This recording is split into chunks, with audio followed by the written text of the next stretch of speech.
Tonight on CTV, the Fort Collins Municipal Election and the range of candidates that are running. Then the SNAP benefit cuts and who to look for help. And finally, all you need to know about party registration as Halloween approaches.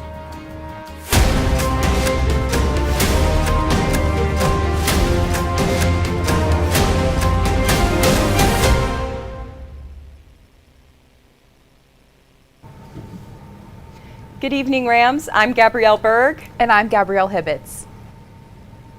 The Fort Collins Municipal Election is approaching on November 4th, and a wide range of candidates are running for City Council and Mayor.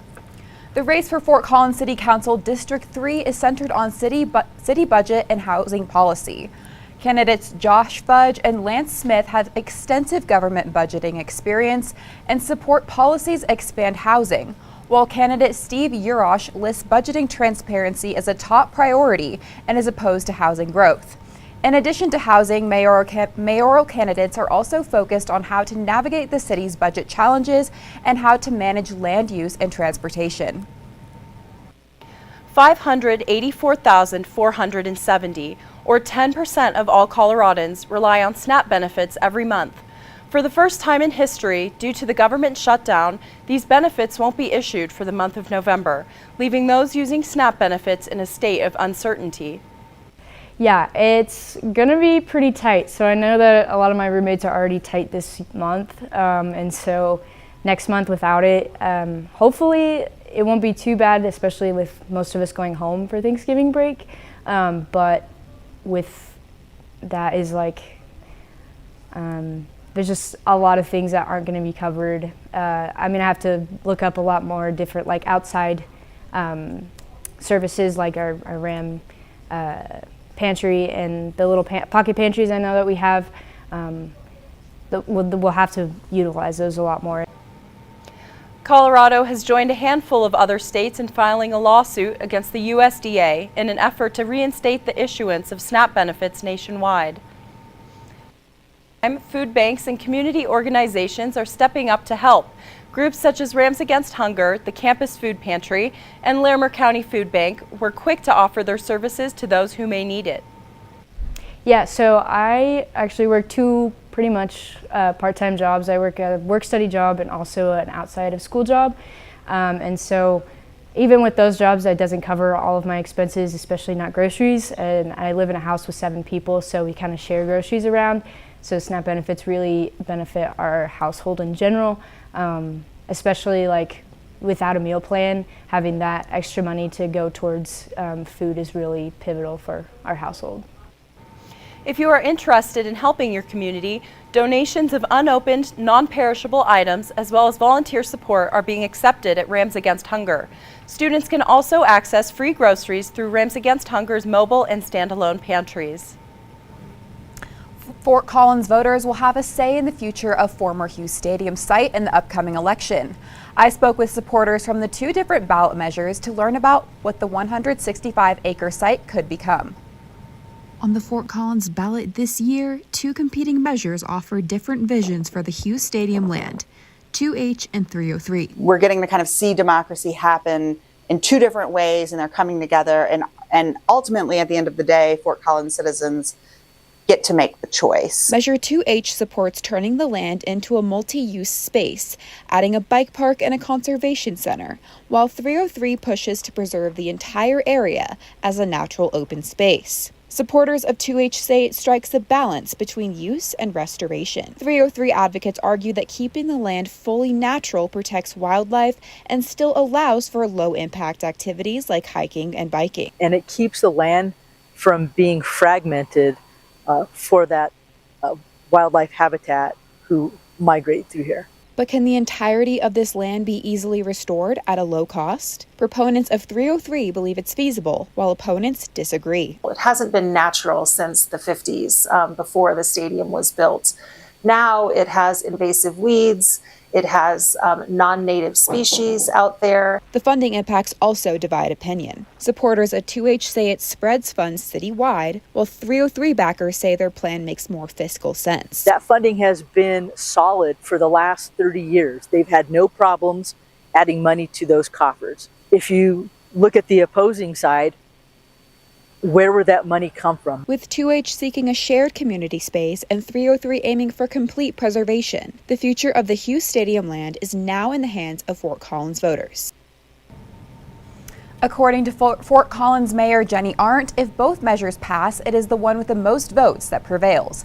If both fail, we revert back to the ordinances in place, which would be a civic assembly recommendation. Now it's waiting time to see how voters will decide in November. Are you throwing a Halloween party this weekend? To avoid getting a $1,000 fine, you may want to consider registering your party with the Off-Campus Life Office.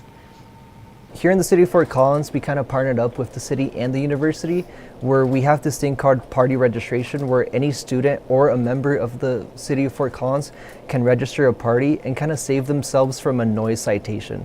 Usually noise citations are around $1,000, but with party registration, you get a 20-minute warning before you get cited for anything that goes on during a party. But do students actually take advantage of this program? The answer is yes.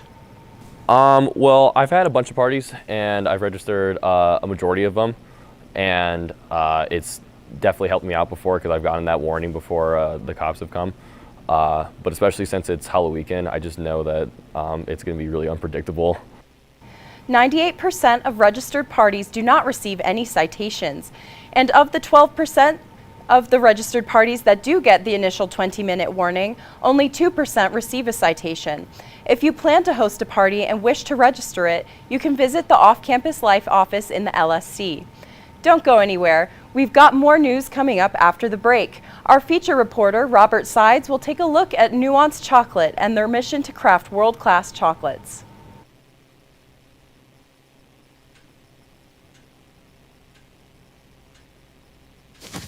Awkward. I'm the awkward silence. You try to avoid me, then there I am again. But an awkward silence can be a great thing. Like Kelly here is about to demonstrate. You haven't really been yourself lately. Are you okay? Find out how you can help a friend with their mental health at seizetheawkward.org.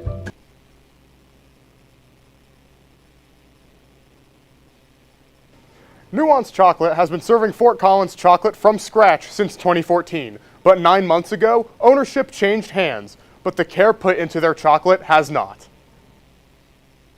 We've been food people our whole lives. We did a little bit of coffee before we did this, but from between coffee and beer, now this is just chocolate. Tyler and Megan Ryan fell in love with Nuance Chocolate when they moved to Fort Collins, so much so that they took a chance to own it when founders Toby and Alex Gadd sold the business 9 months ago. It was very Charlie and the Chocolate Factory in my mind. Toby was like, chocolate factory? And it's like, just lit my eyes up with, or my mind up with just thoughts of Willy Wonka and Roald Dahl. The Tylers bought Nuance Chocolate to continue the store's legacy of crafting local chocolate.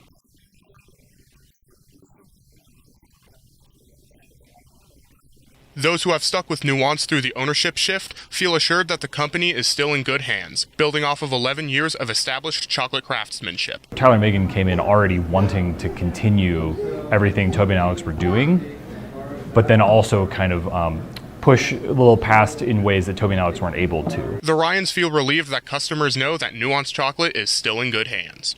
The outcry and the pour outcry of support from the community has just probably been the most impactful thing for my mental and just, operating as a whole. Through Nuance Chocolate, Tyler and Megan Ryan seek to redefine local chocolate and raising the bar. Robert Sides, CTV. Tyler and Megan Ryan plan to continue Nuance's mission to craft world-class chocolate that honors both people and the planet. Now off to our weather anchor, Aubrey Francis, where she takes a look at what to expect heading into the rest of this week.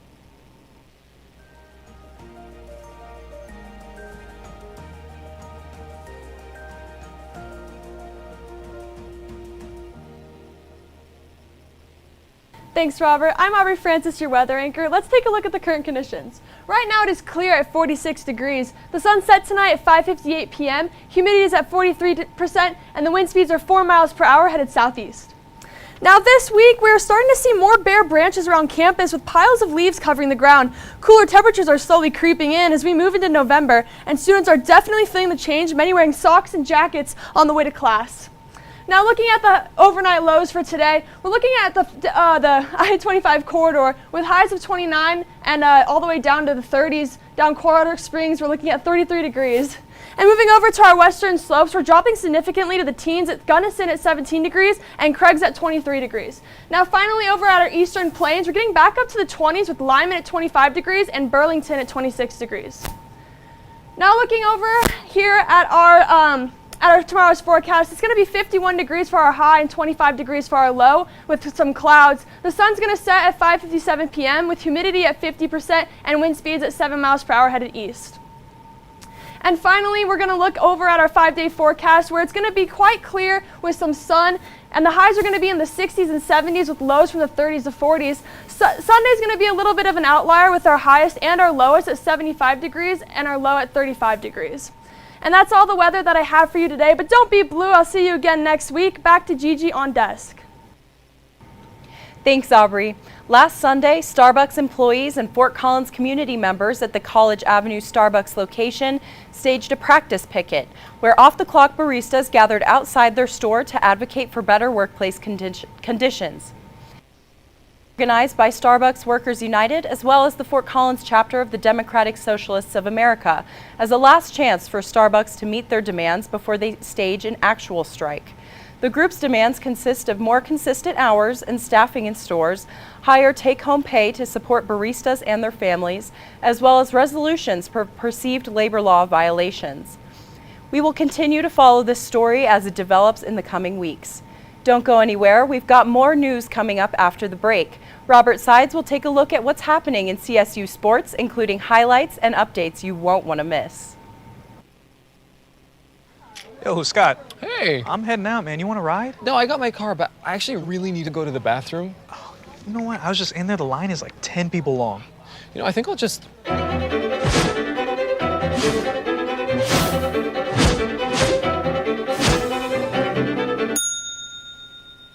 Dude, are you okay? You wouldn't believe what I was just thinking. I am definitely buzzed. Yeah. I think I will take this, and I will take that ride home. Smart man. Did you see how that dog was looking at me? Welcome back, Rams. I'm Robert Sides, filling in for Peyton Burrill tonight. For sports tonight on CTV, we will look at Colorado State's women's soccer team, and one player in particular who has been a driving force for the Rams. For senior Olivia Fout, this season is about leadership, resilience, and love for the sport. Here's a look at Fout's journey. For Colorado State women's soccer, Olivia Fout leads the team in individual stats as one of the most consistent players. She started in 15 games this season, totaling 21 points from 9 goals and 3 assists. Originally from Virginia Beach, Fout began her collegiate career closer to home at Auburn University. In her freshman season as a Tiger, she logged 47 minutes of playtime in the 4 games she appeared. Transferring to Colorado State for her sophomore season, she started in 21 games and made program history by setting the single-season record for goals scored. Fout was also named Mountain West Newcomer of the Year, first team All-Mountain West, and was a key player in helping the Rams get to the final game of the Mountain West Championship Tournament, where they played Utah State. The Rams ended up falling to the Aggies 1-0, but for Fout, the score was not the most devastating part. Rather, it was the pop in her knee that she knew meant a tear in her ACL. I remember vividly crawling to my coach's shoes and being like, it popped, and I hopped back up and I was like, I want to go back in. Like, you know, I want to fight and I want to go help this team win the Mountain West Championship, but deep down inside I knew I had torn my ACL because I had done it before. So it was kind of a gutting feeling, but I didn't accept it until, you know, I really got my MRI and the results were there. I was laying in bed and I was reading it and it just, you know, said that I completely ruptured my ACL. For Fout, the feeling was almost like deja vu because she had torn her ACL before. She was lucky enough to have a very strong support system made up of teammates, her coach, and her parents, Jeff and Shelley. The two have been on the sideline for every step of her soccer career and even rent a place in Fort Collins during the soccer season to be able to attend each game. Watching her get injured for the second time around, now at the collegiate level, was just as hard for them as it was for Fout. It was truly heartbreaking because we knew what the recovery was going to be like since we had been through it before her sophomore season in high school. And it's just not an easy process. And then when you come back, your knee is strong, but mentally you're scared, and it takes a long time to get back. While Fout says the recovery process went fairly well, progress was not linear. She ended up tearing her meniscus training in the summer after the ACL surgery and had to fly home for another surgery to correct the tear. Despite these challenges, she was able to gradually strengthen her knee and keep a positive mindset. Coach Keely Hagan helped her through this by teaching her to stay steady and avoid getting too high or too low. Fout says that if it wasn't for Hagan's support, she isn't sure if she'd still be playing at the collegiate soccer level. No, my coach at Auburn, she didn't believe in me as much as Keely does. And if Keely did not believe in me as much as she does, I would not be the player I am today at all. Since the injury, Fout has made a complete comeback to the field, now healthy and hungry to play. She's most excited to compete for the chance to make it back to the Mountain West Championship and hopefully earn a spot in the NCAA tournament. But more than anything, she just wants to have fun and enjoy her senior season as a Ram. She continues to stay focused both on and off the field, proving that her story, much like the team's motto, is still unfinished.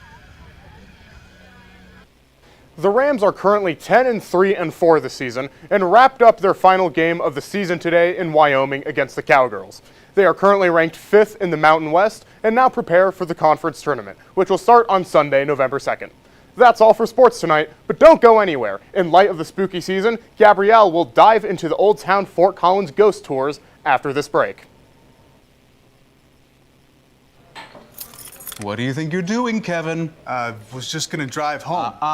There are several warning signs present that you shouldn't be driving. Like hearing voices? Like your text-to-emoji ratio? Oh man, the selfies.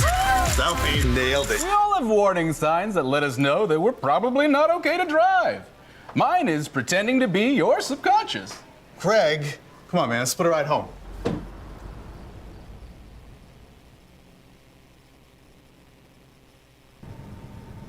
Welcome back from the break. In light of the Halloween season, Fort Collins residents are being offered the opportunity to see some of the most spooky sights in the downtown area. Old Town Fort Collins is holding what are known as ghost tours, where tour guides lead participants to the most notorious haunted areas in Old Town and even beneath several buildings. Along the way, tour guides share stories of local ghosts and the people who have encountered them. The tours are offered regularly on Friday and Saturday nights up until November 14th, as well as smaller private tours during the week. With Halloween just days away, reports of ghost sightings and unexplained noises have once again surfaced around the CSU Oval. Students and staff say the area's history may hold more than just stories. Halloween is right around the corner and the night of pumpkins and goblins is upon us. Students are starting to get ready to put on their costumes and party the night away. However, something more paranormal lies in the dark. So my uncle, back in the day, he went to CSU, and during his night job, he would tell me all these like horror stories, or not like horror stories, but like weird paranormal occurrences when he was working his night job around the Oval. Around the Oval, there's been reports of ghosts hiding the halls of Ammons, Johnson, and Student Services Building. All these locations are associated with ghostly sounds of giggling, footsteps, and unexplainable phenomena such as lights turning on and off. Sometimes at night when I'm over at the Oval with my friends, right, we'll hear like these crazy noises or like these just like weird spooky noises. And we're like, what in the world? So if you're thinking about going to the Oval on this spooky night, you better watch your back. For CTV 11, I'm Ford Elmquist. Whether these are simply campus legends or signs of something unexplained, the stories continue to keep the Oval's haunted reputation alive this Halloween season. But that's all I have for you tonight. Back to you guys on desk. Wow, I did not know that there's so many alleged ghost sightings at the Oval. That's crazy. Yeah, that's pretty spooky. I haven't heard of many of those myself. But that's all we have for you tonight, Rams. Be sure to check out our YouTube channel for more content. Thank you for tuning in. Stay safe and have a great weekend.